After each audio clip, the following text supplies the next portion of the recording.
Bonjour et bienvenue à toi dans cette vidéo en droit des étrangers. Aujourd'hui, je te propose une vidéo sur l'entrée sur le territoire français. Et surtout, abonne-toi, je te donne rendez-vous sur ma page Instagram et mon site internet pour y découvrir toutes mes prestations. Pour ce faire, nous verrons dans un premier temps les conditions pour entrer sur le territoire français, le visa court séjour, le visa long séjour et enfin, la procédure. Tu es prêt? Alors, c'est parti!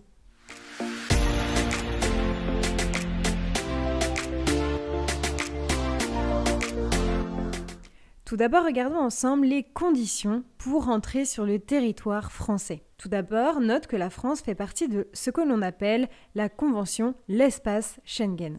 À ce titre, la France est soumise aux règles du Code des frontières Schengen. Ainsi, pour entrer sur le territoire français, qui donc fait partie de l'espace Schengen, il faut un objet et des conditions de séjour. D'autre part, il faut disposer de moyens de subsistance, comme par exemple un hébergement, être en possession d'un document de voyage en cours de validité, un visa uniforme Schengen et enfin un visa long séjour pour les voyages de plus de 3 mois. À présent, regardons ensemble ce qu'est un visa long séjour. Ce sont les visas que l'on appelle de type D. Ainsi, note que tout individu de plus de 18 ans qui souhaite passer plus de 3 mois en France se doit d'être muni d'un titre de séjour. On appelle cela un visa de long séjour. Il existe différents titres de séjour et ceux de différentes durées. En effet, tu peux noter que la carte de séjour temporaire est valable 1 an maximum, mais attention, elle est renouvelable. D'autre part, il existe plusieurs mentions, comme par exemple la mention visiteur, étudiant, salarié ou encore entrepreneur, vie privée ou encore familiale. Il existe également la carte de séjour que l'on appelle pluriannuelle. C'est pour le séjour qui va durer plus de 4 ans. D'autre part, note que la carte de résident, elle, est valable 10 ans et elle est renouvelable de plein droit. Ainsi, la personne aura la possibilité d'exercer une profession par exemple. À présent, regardons ensemble le visa court séjour. Cette fois, c'est le type C. Celui-ci est valable maximum 3 mois. On va venir apposer une espèce de petite vignette sur le passeport de l'étranger. Attention, l'étranger n'aura pas le droit et pas la possibilité de s'installer définitivement en France. Il existe, encore une fois, différents motifs du séjour.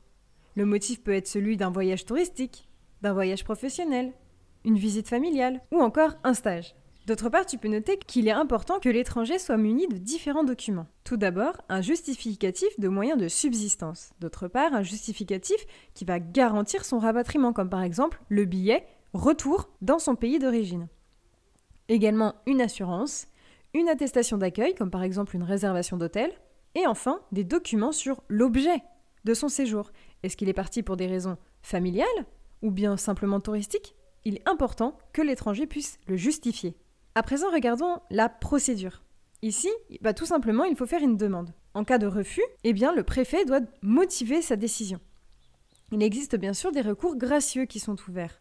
Il y a également les recours qui sont ouverts auprès du CRRV avant d'aller devant le juge administratif. Ici, pour les visas de type C, tu peux noter qu'il peut être abrogé par le préfet.